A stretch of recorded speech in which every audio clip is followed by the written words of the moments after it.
Kembali lagi di Ayu Podcast, podcastnya ASN Indramayu. Keseluruhan tahun ini itu ada 1091. Nih, patuhi cara berpakaian pada saat teman-teman akan melaksanakan SKD. Ada 110 soal dan itu memerlukan konsentrasi yang tinggi.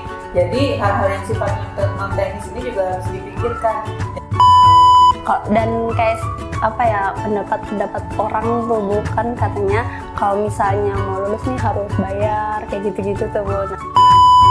Ada yang menganggap nanti saya bisa nih masukin kamu asal bayar berapa ratus juta atau berapa puluh juta, bisa nih masuk jadi CPNS, bisa nih lolos.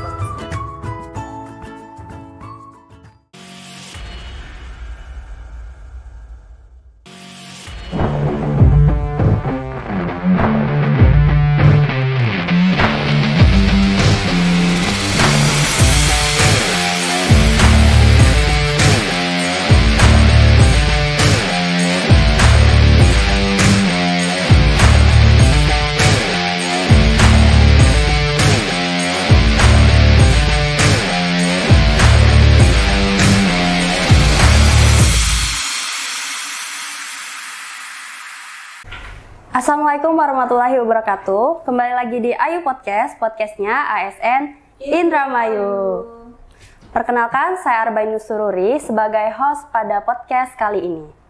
Pada podcast kali ini kita sudah kedatangan tamu yang sangat luar biasa, yaitu Kepala Bidang Pengadaan, Pemberhentian dan Informasi BKPSDM Kabupaten Indramayu, Ibu Sukma Citra Pertiwi SSTP MAP. Halo Ibu, apa kabar? Halo Kak Baim, sehat. Apa kabar ASN Indramayu? Mangga kepada Ibu untuk menyapa Sobat ASN yang lagi nonton di rumah nih Bu. Halo ASN Indramayu, sehat semua. Mudah-mudahan kita selalu siap untuk memberikan yang terbaik untuk Indramayu tercinta. Nah, pada podcast kali ini kita akan berbincang mengenai seleksi kompetensi dasar CPNS tahun 2024. Nah, pengadaan CPNS di lingkungan pemerintahan Kabupaten Indramayu sudah dibuka dan sudah melewati seleksi administrasi nih Bu. Dengan total pelamar yang memenuhi syarat sejumlah 1.864 dan yang tidak memenuhi syarat 227 orang dan yang tidak mengikuti ujian sejumlah 12 orang karena menggunakan nilai SKD tahun 2023.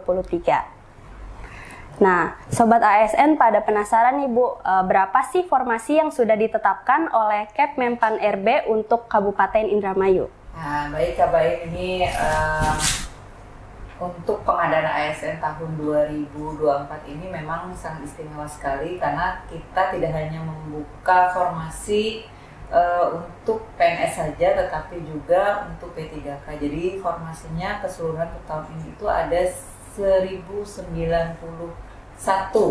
ya formasi kalau nggak salah, dan 123 adalah formasi CPNS. Dan formasi CPNS ini memang diperuntukkan untuk teman-teman yang fresh graduate ya. Jadi yang baru lulus atau baru 2-3 tahun lulus ya, jadi pengen menjadi abdi negara maka daftarlah CPNS. Nah, untuk Kabupaten Indramayu sendiri 123 itu ada rinciannya.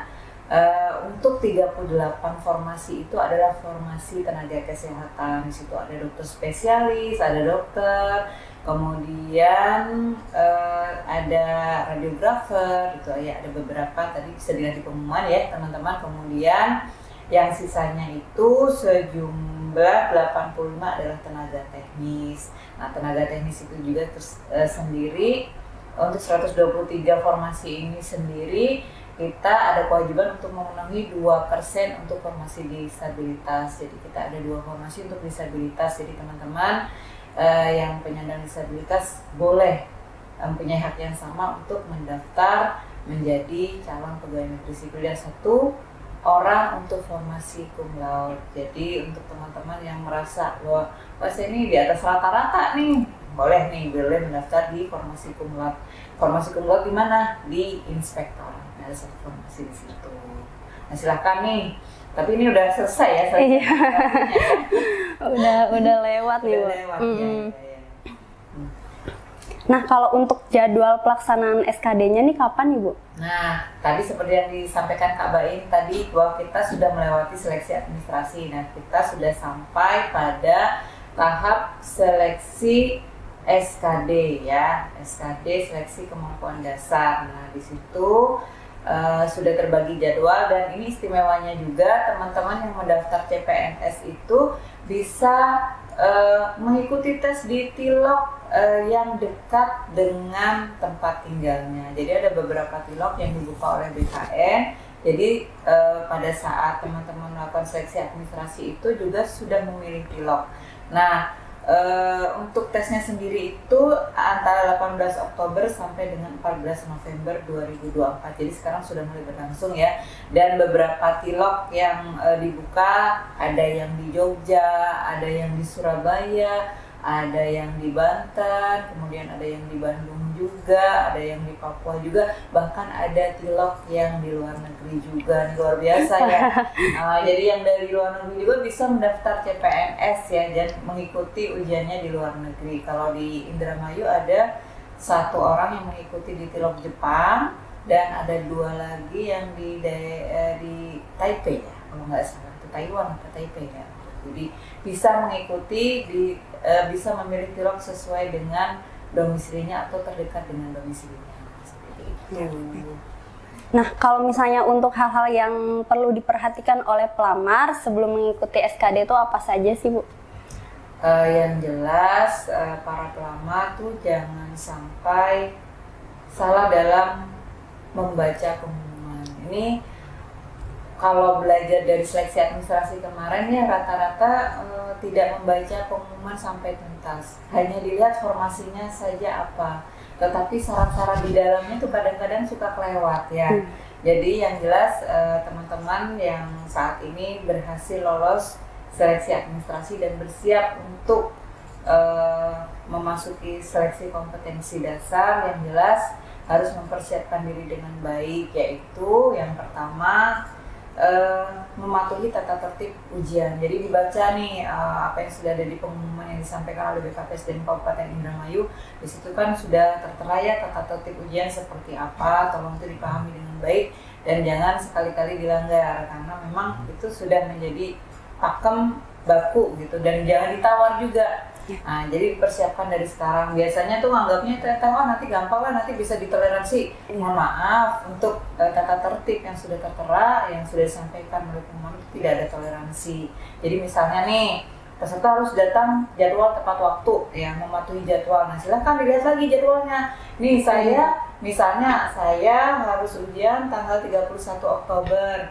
Misalnya saya memilih di BKN yang di Cililitan. Nah, jangan sampai salah baca jadwal, apalagi salah tempat dan salah waktu ujian. Nah, ini fatal banget ya. Kita tidak bisa ngulang nih, nggak bisa memberikan kelonggaran apapun ya. Nah, jadi silakan baca jadwalnya, saya di mana, waktunya jam sesi berapa ya, sesi berapa. Kemudian jangan lupa mempersiapkan diri dengan baik, prepare diri dengan baik. Apa? Yaitu pertama harus rajin-rajin belajar, buka-buka soal, contoh soal ya, try out lah kalau misalnya bahasa kerennya try out, contoh-contoh ujian CAT ya, karena nanti itu bisa dilihat di situ di contoh-contoh ujian tuh tekniknya seperti apa, kemudian contoh soalnya seperti apa, nanti silakan dilihat di situ, silakan berlatih dengan baik dan silakan mengukur potensi dirinya seperti apa ya. Kemudian ini hal-hal yang non teknis seperti misalnya pakaian ya, nih patuhi cara berpakaian pada saat teman-teman akan merasakan SKD. Mungkin kelihatannya sepele, tapi ini banyak juga yang kadang-kadang itu menyepelekan. Contohnya misalnya pakaian kan harus putih nih, harus putih. Nah, itu kadang-kadang ada yang bercorak, ada listnya, ada apa nih.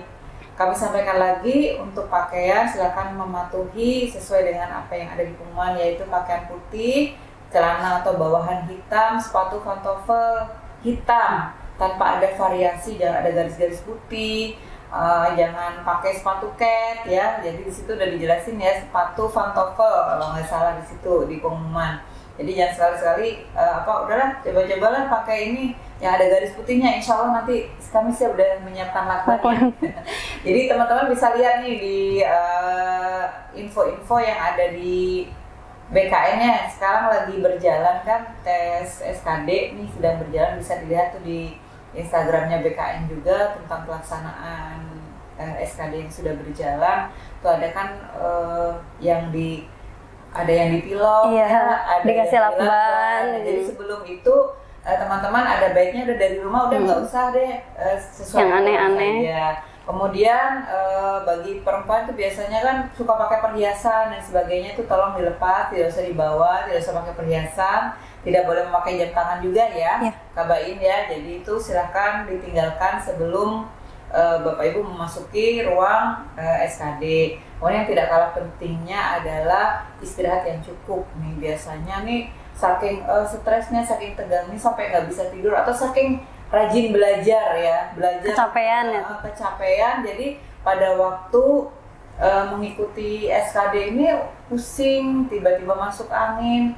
Nah ini jangan sampai terjadi, silahkan prepare dengan baik dan jangan lupa yang dapat session pagi untuk sarapan ya, untuk sarapan. Jadi jangan sampai perutnya kosong, nanti tidak bisa mikir karena soalnya itu cukup banyak ya, 145 soal kalau nggak salah 110 ya. 110 ya, ada 110 soal dan itu memerlukan konsentrasi yang tinggi. Jadi hal-hal yang sifatnya non teknis ini juga harus dipikirkan. Jangan sampai di dalam udah nggak konsen gara-gara nggak sarapan, pusing dengan soal yang cukup rumit dan banyak. Dan satu hal lagi nih Kabain. Nah karena soalnya itu banyak, tidak harus mengerjakan secara berurutan ya. Kalau memang satu ini dirasa sulit, silakan loncat ke soal yang lebih gampang ya, itu diperkenankan. Yang penting jangan sampai tidak mengisi ya. Jangan sampai tidak mengisi. Kalau tidak mengisi sudah tidak punya kemungkinan, artinya udah pasti zero ya, nggak punya nilai. Tapi kalau misalnya kita mengisi, kalaupun kita nggak yakin dengan jawabannya, bisa jadi itu benar. Jadi ada kemungkinan ya bertambah nilainya. Jadi keberuntungan. Itu rekan-rekan yang akan mengikuti SKD tolong dipersiapkan dengan baik fisik maupun non fisik, dan juga dukungan dari orang-orang terdekat ya. Biasanya tuh banyak didampingi oleh keluarga. Biasanya ada pertanyaan gini, keluarga boleh nggak mendampingi? Boleh, tapi sampai depan pintu masuk saja. Ya, selebihnya menunggu di luar. Kita juga nanti siapkan ya tempat untuk menunggu keluarga. Tapi yang jelas jaga kesehatan ya rekan-rekan, jangan sampai sakit.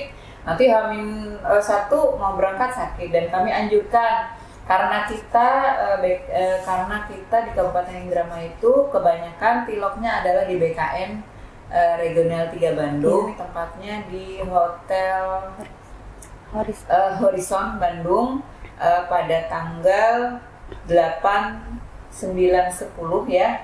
Kami sarankan bagi yang jauh yang dapat session pagi untuk berada atau menginap di daerah dekat situ ya, untuk menghindari keterlambatan, karena setengah jam sebelum ujian dimulai sudah harus melakukan registrasi ulang ya. Apa saja yang harus dibawa pada saat registrasi? Nah itu yang pertama, tentu saja kartu ujian. Jangan sampai lupa bawa kartu ujian, kartu ujiannya di print. Kemudian KTP asli, KTP asli Kabain. Jadi kadang-kadang lupa KTP-nya, tolong udah disiapin dari malam ya, KTP-nya udah disiapin, jangan ada bahasa aduh lupa gimana gitu kan. Kalau misalnya KTP digital boleh nggak? Boleh, diperkenankan KTP digital. Silahkan yang sudah punya IKD, identitas kependudukan digital, untuk bisa membawa IKD-nya, itu malah lebih gampang ya. Kemudian kalau misalnya KTP-nya hilang gimana? Nah ini biasanya nih banyak pertanyaan, KTP-nya hilang gimana? Minta surat keterangan. Nah surat keterangan harus yang asli, bukan yang fotokopi ya. Surat keterangan yang asli nanti ditunjukkan kepada petugas. Nah itu yang harus dibawa. Kalau alat tulis biasanya sudah kita sediakan di situ. Itu yang harus wajib dibawa oleh rekan-rekan yang mengikuti seleksi kompetensi dasar. Itu sementara yang saya sampaikan. Iya. Nah, kebetulan banyak banget nih Bu di Instagram atau di Paduan Ayu kan kita ada Paduan Ayu ya.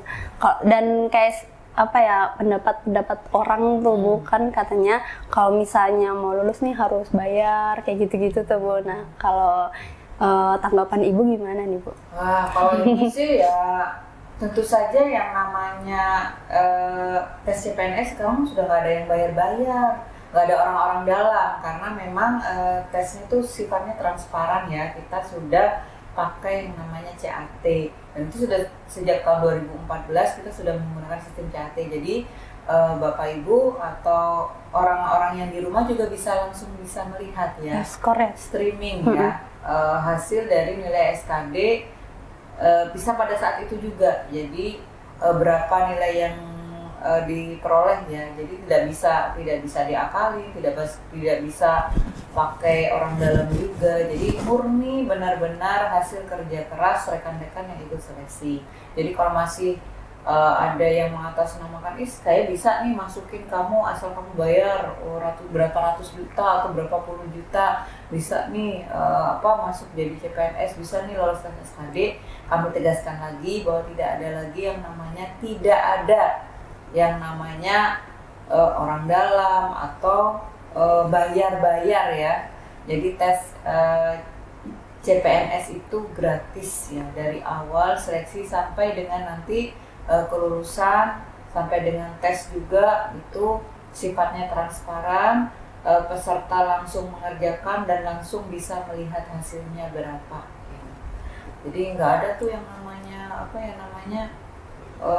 saya punya orang dalam, saya punya kenalan pasti lulus. Nah, menjanjikan. saya punya kenalnya orang BKN nih. Kalau masih ada yang percaya, waduh nih udah ketinggalan zaman deh pokoknya. Iya. Sekali lagi jangan percaya kalau misalnya ada yang mengatasnamakan BKN atau BKPSDM atau pihak manapun yang menjanjikan kelulusan. Jadi 100% gratis ya Bu? 100% gratis, 100% usaha sendiri. Nah, kalau misalnya pesan-pesan untuk para pelamar yang akan melaksanakan SKD nih apa nih Bu? Yang tadi ya sebenarnya udah saya sampaikan tadi. Yang pertama, siapkan fisik dan mental ya. Fisik, kesehatan dijaga dari sekarang. Kemudian belajar soal-soal banyak sekali, contoh soal yang ada di YouTube ya, di media sosial, atau juga bisa cari buku di toko buku terdekat ya, atau bisa juga nanya-nanya sama yang sudah lulus ya, gimana sih ini soal-soalnya susah apa enggak. Tapi biasanya ya tentang pengetahuan sehari-hari, tentang wawasan kebangsaan ya, silakan dibaca-baca lah, pengetahuan umum terutama ya. Jadi silakan banyak browsing, banyak baca, intinya banyak belajar. Kemudian itu siapkan fisik ya, jaga kesehatan. Kemudian yang paling penting juga jangan tegang ya, jangan terlalu dibawa stres juga, nantinya pada saat mengerjakan malah ngeblank ya. Biasanya gitu, pada tegang jadi nggak bisa mikir. Dengan waktu yang terbatas harus mengerjakan banyak soal, biasanya tuh pada aduh gimana nih, saya nggak bisa ya. Kalau udah nggak bisa tinggalin aja dulu, skip gitu, ganti ke soal yang berikutnya. Kemudian jangan lupa berdoa, mudah-mudahan diberikan hasil yang terbaik tuh. Ya, terima kasih Ibu, sepertinya sudah cukup karena memang sudah menjawab semua pertanyaan yang dari yang pelamar-pelamar yang akan melaksanakan SKD. Terima kasih atas kehadirannya. Dan semoga sukses buat yang akan melaksanakan TSKD. Jangan lupa kami menunggu kedatangan Bapak Ibu semua, rekan-rekan semua untuk menjadi bagian dari kerja baik, kerja nyata pemerintah Kabupaten Indramayu. Sampai jumpa di episode Ayu Podcast selanjutnya. Jangan lupa like, comment, subscribe, share channel YouTube Ayu Podcast BKPSDM Kabupaten Indramayu. Ayu Podcast, podcastnya ASN Indramayu.